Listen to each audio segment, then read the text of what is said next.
মানে জানাজার সলাত শিখবেন আপনারা যদি আমি শিখাই, মানে শিক্ষক যদি আমি হই, যদিও আমি নিজেও স্টুডেন্ট হওয়ার যোগ্য না অনেক ক্ষেত্রে, অনেক কিছুতে।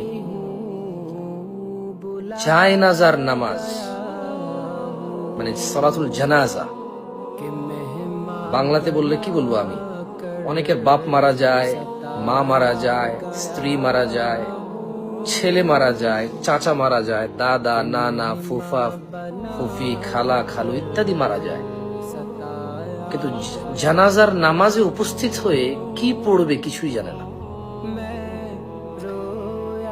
চারটা তাকবীরে কোন তাকবীরের পরে কি পড়বে না, দেখেন আপনি যদি দেখেন যে মানে প্রথম তাকবীরে সানা পড়বে নাকি পড়বে না, সূরা ফাতিহা পড়তেই হবে নাকি না পড়লেও চলবে, এই প্রথম তাকবীরের একটা বিষয়ে দুইটা মত পাওয়া যায় ভিন্ন।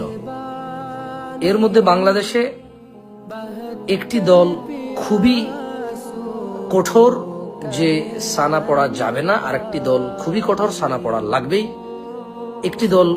একটি মত খুবই কঠোর যে সূরাতুল ফাতিহা পড়তেই হবে, দলিল আছে হাদিস থেকে। আরেকটি দল খুবই কঠোর যে সূরাতুল ফাতিহা পড়া যাবেই না। প্রথম তাকবীরের এই বিষয়টা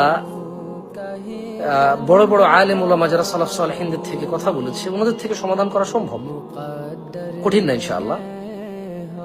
নিরপেক্ষ হয়ে সমাধানে গেলে সম্ভব।